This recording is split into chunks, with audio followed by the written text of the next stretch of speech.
Are you having a hard time feeling grateful this year? Friends, it's Pastor Mike from Fellowship Church. Always good to connect with you for a midweek message. Hope you're staying safe.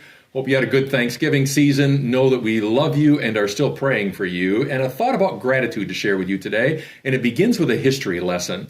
I want to take you back to Germany, 17th century, so now we're into the 1600s, one of the most difficult eras in Germany's history because they were dealing with a really difficult time of life.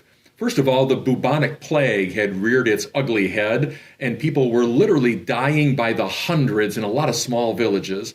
On top of that, they were dealing with a war. It was called the 30 Years' War. I'll let you guess as to how long that war lasted. But in a little town called Eilenburg, life couldn't have been much more difficult. And there was a pastor in Eilenburg. His name was Martin Rinkert. Martin Rinkert.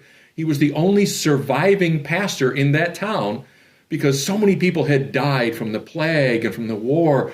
Things had gotten so bad, and I don't mean this to sound too morbid, but they were literally putting bodies in the street during the day so that people could come by at night and carry off the bodies and bury them. At one point in time, Pastor Rinkert was conducting up to 50 funerals a day. Again, he was the only surviving pastor in town, and even in the midst of all of that horror, his wife passed away.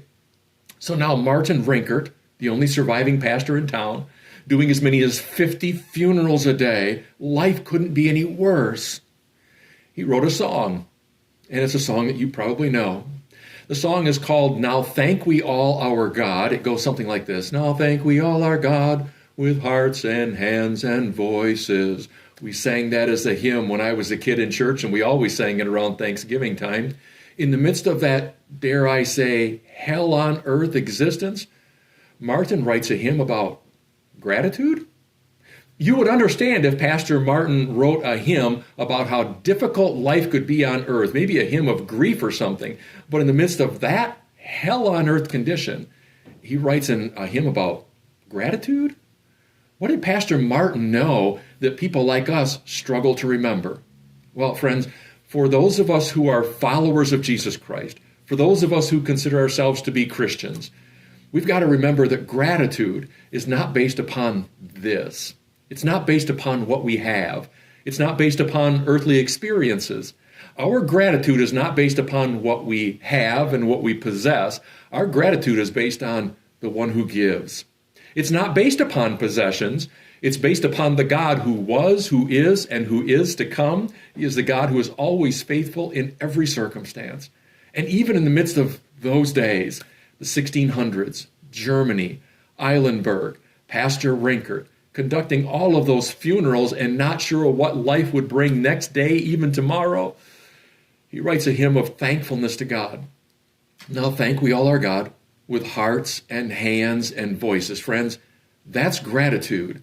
And I wonder if in these days, when we're still all living with the viral pandemic and living with some election year conflicts yet, and there's still a lot of social unrest in our country, and maybe you weren't able to see all the people you wanted to see on Thanksgiving, and you're not sure what Christmas holds, and school is still in a state of transition. Maybe in these days, you and I need to remember that for followers of Jesus Christ, gratitude is not here. Gratitude is here. And even in the most difficult of circumstances, we can be grateful, have a spirit of gratitude. We can be grateful because our hope is not upon this. Our hope is in the one who was, who is, and who is to come.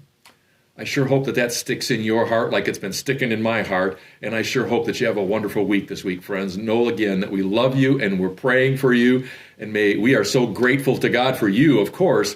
May you have a heart of gratitude even during this difficult holiday time. Thanks for watching. Have a great week. Bye-bye.